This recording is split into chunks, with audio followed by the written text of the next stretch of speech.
Before we go any further, hit that subscribe button and turn on notifications. Because today we're unpacking a brutally honest topic that most people never talk about directly. And at the very end, I'm going to share a bonus revelation that will help you build connection that lasts instead of fizzling out. Watch until the end so you don't miss the final insight that ties everything together. Let me start with a question that might sting a little. Have you ever had an amazing night with someone? The chemistry was electric, everything felt right, and then suddenly the energy changed. The texts slowed down. The plans got vague. The interest faded after you slept together. It can leave you confused, frustrated, even questioning your worth. But here's the truth most people won't say. It's not always about you being good or bad.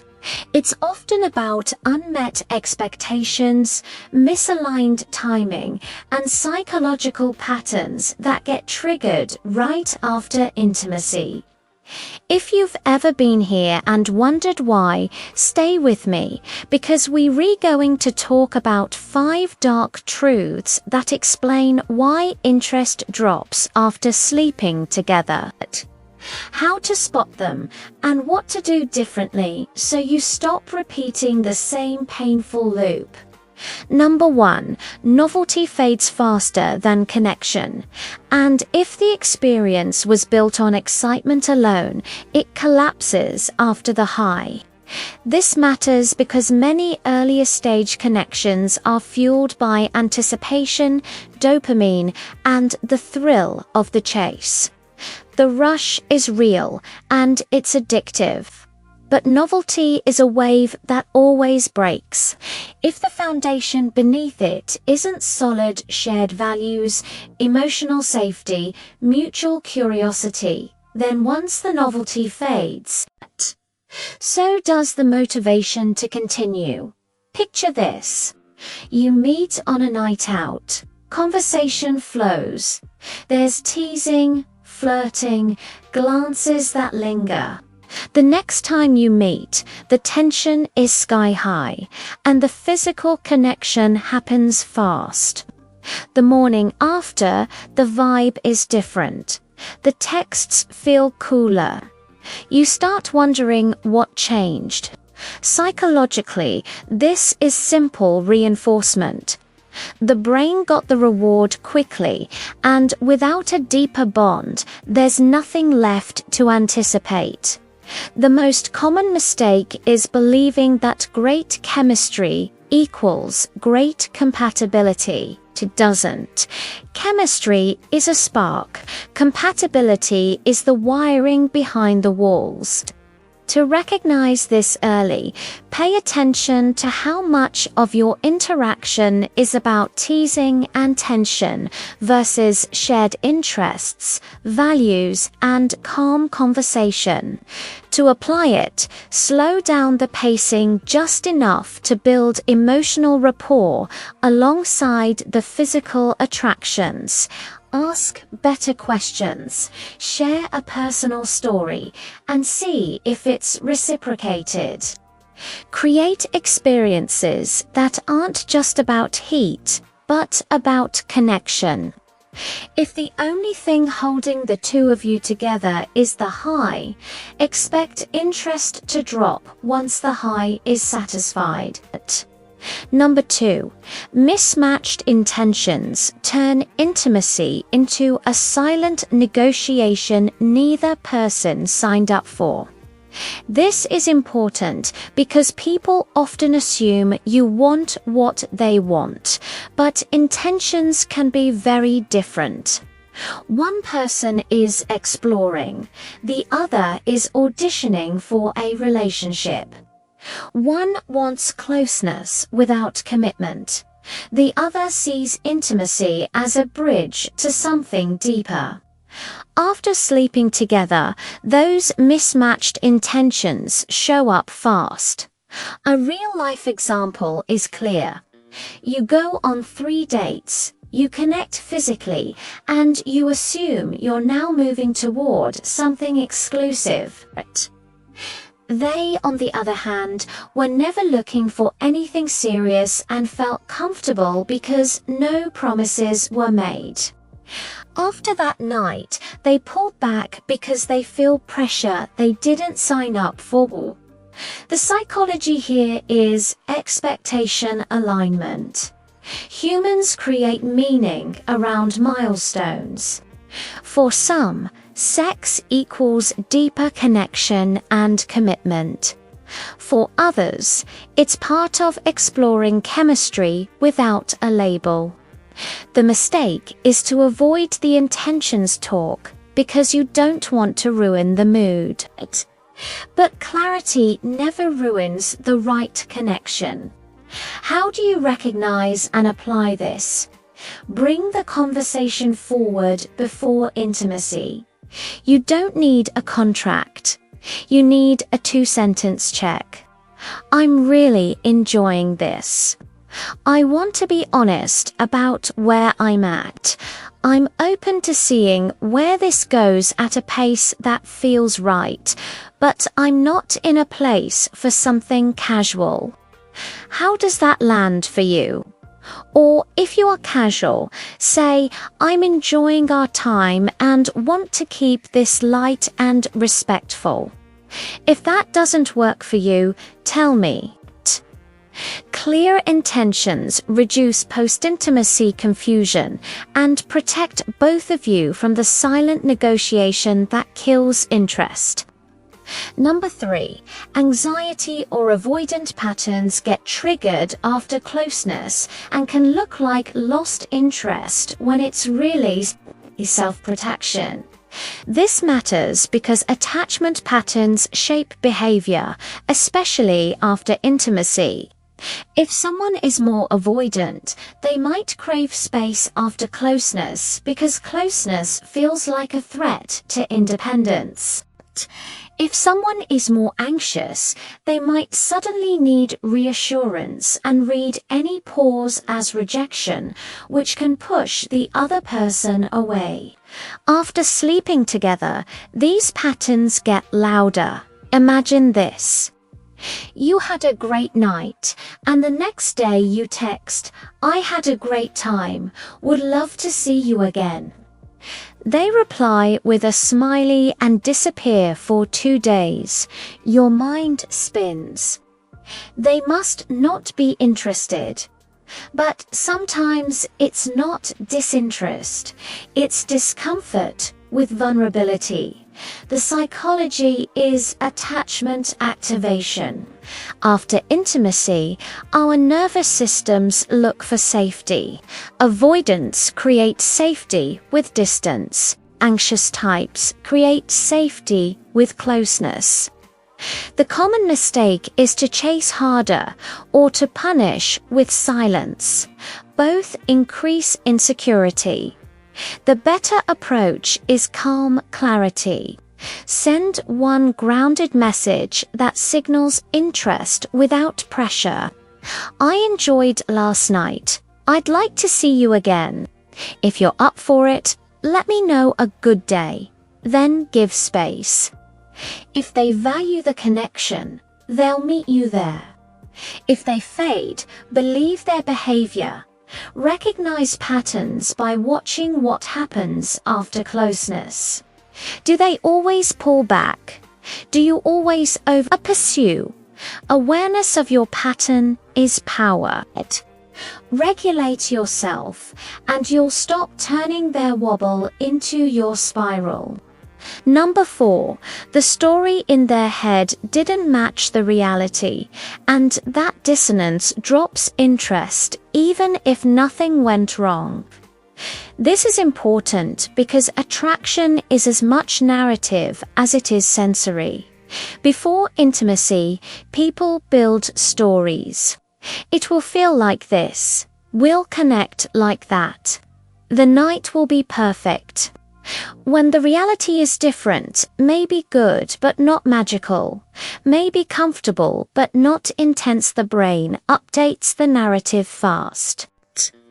That update can feel like a drop in interest, even if you did everything respectfully.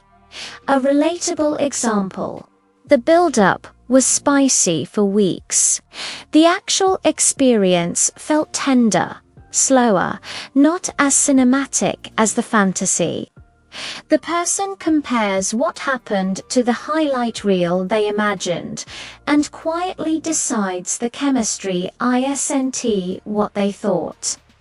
The psychology is expectation violation. The brain loves confirming its predictions. When expectations are too high, reality struggles to match. The mistake is taking this personally or trying to fix it by escalating intensity next time. That often makes it worse. The application is to manage the story before and after. Don't oversell, keep flirtation fun but grounded. Afterward, be sincere and light. I had a great time with you. I like the way we laughed together. That resets the frame from fantasy to connection. Also, resist the urge to debrief the performance. Focus on how it felt to be together, how you want to get to know each other more, and let chemistry build through safety and play, not pressure to perform. Quick pause before we continue.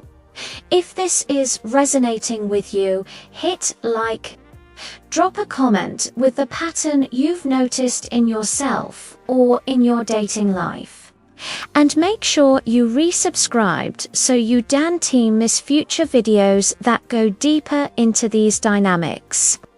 Your engagement helps this reach more people who need it. Number 5. Post-intimacy value signals changed, and small behaviors signaled neediness or indifference that broke the balance. This matters because early attraction runs on a balance of warmth and self-worth. After sleeping together, your behavior sends strong messages. Do you become clingy and flood them with attention because you're afraid to lose them? Or do you flip and act indifferent as a strategy to keep power? Both extremes are red flags. A real-life example is the morning after energy. If you suddenly need constant reassurance and you text a dozen times, it communicates scarcity. If you go cold to avoid seeming attached, it communicates emotional unavailability. The psychology here is status and security signals. People want to feel desired but not cornered, valued but not managed. The mistake is trying to control the outcome with behavior that is out of balance. The application is simple but requires discipline. Keep your center. Send one thoughtful message. Suggest a plan with a specific day. Then live your life. Stay consistent with your routines, your work, your friendships. Attraction deepens when someone feels your presence without feeling your pressure. If they're excited, they'll meet you there. If they drift, your self-respect stays intact. That groundedness is more attractive than any tactic. Number 6. Unspoken judgments surfaced after intimacy, and they quietly decided you weren't compatible beyond the physical. This is important because people often hide their deal breakers until the moment they must decide whether to invest further. Physical closeness triggers that decision point. Maybe your lifestyle habits clashed, your humor didn't translate, your priorities felt misaligned, or they picked up on subtle disrespect that you didn't mean to convey. A common example is talking about past partners in a way that sounds dismissive or competitive, or showing poor consideration for small boundaries, like ignoring a no about something minor. These moments might seem small, but they say a lot. The psychology is thin-sliced judgment. The brain forms lasting impressions from brief slices of behavior, especially after vulnerable moments. The mistake is ignoring small signals of care because you think attraction will cover them. It won't. How do you apply this? Audit your micro-behavior. Are you present, kind to service staff, punctual, clean, and respectful? Do you listen without turning the conversation back to yourself? After intimacy, consistency is everything. Keep your word. Show up when you say you will. Don't turn the vibe into a scorecard. Respect the person in front of you as a full human, not a conquest. If there's a mismatch, accept it gracefully instead of trying to sell harder. Grace is memorable even when things don't continue. Number 7, their season changed and timing beat chemistry. This matters because people live in seasons. Sometimes they're open to connection. Sometimes they're overwhelmed with work, healing from a breakup, supporting family, or simply reevaluating life. You could be aligned in attraction, but misaligned in timing. After intimacy, the reality of time and energy hits. The enthusiasm that was possible before becomes impractical after. A real example is someone who felt the spark but wakes up to a full calendar and a mind that can hold a new relationship.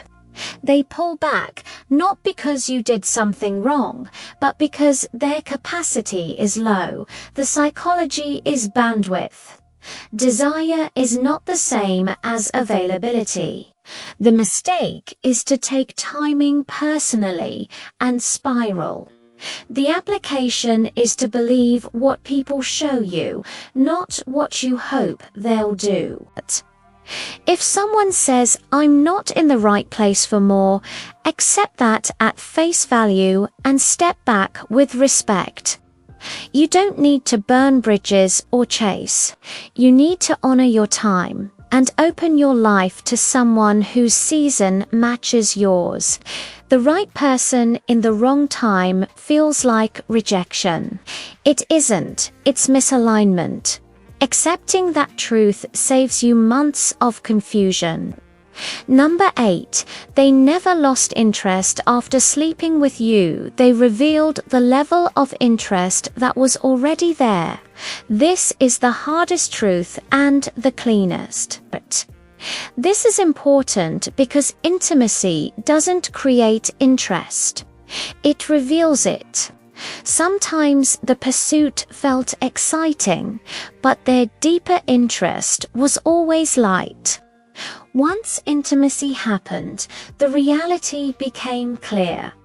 The distance you feel is not new. It's the real level surfacing now that the chase is over. A relatable example is when the conversation was always a little shallow, plans were always last minute, and effort was never more than 50%. After sleeping together, they didn't change. They just stopped performing. The psychology is secret. Early stage dating has a lot of noise chemistry. Novelty, ego, social pressure, intimacy removes some noise. What's left is the signal of real interest. The mistake is to rewrite history to protect your ego, telling yourself it must have been the night or something you said afterward. Sometimes the simplest explanation is the truest. How do you apply this? Become a student of patterns, not moments. Track consistency over impression. Who initiates? Who follows through? Who asks about your world? Who makes a plan and keeps it? If effort is low before intimacy, expect it to be lower after. The solution isn't to perform better, it's to select better. Choose people who show care early and steadily. Here's the bonus revelation that brings all of this together. You don't control their interest, but you do control your standards and your pacing. Intimacy is not a strategy to secure connection. Connection is the context that makes intimacy meaningful. When you make that shift, when you stop treating the physical as a test, you must pass and start treating it as an experience to share with someone aligned in intention, capacity, and respect you. Stop chasing people who fade and start building with people who stay. Your confidence won't come from guessing right. It will come from choosing right. And choosing right comes from slowing down enough to see clearly. Let's land this. If you take anything from today, take this. Novelty is loud but short-lived. Intention mismatch creates silent disappointment. But attachment patterns can look like rejection when they are really fear. Expectations create stories that reality can't always match. Small behaviors after intimacy speak louder than words. Timing matters more than chemistry when bandwidth is low, and sometimes people don't lose interest, they just reveal it. Your power is not in convincing or performing. Your power is in clarity, pacing, and selection. Be honest about what you want. Communicate it before intimacy. Watch behavior, not just words. Keep your center after closeness. If someone drifts, let them go with grace and keep your standards. The connections that last are the ones you build with respect, care, and mutual effort from day one. If this helped you, subscribe and turn on notifications so you never miss a video like this. Drop a comment and tell me which truth hit hardest and what you're going to do differently from now on. Share this with a friend who keeps getting stuck in the same cycle. I appreciate you for being here, and I'll see you in the next one.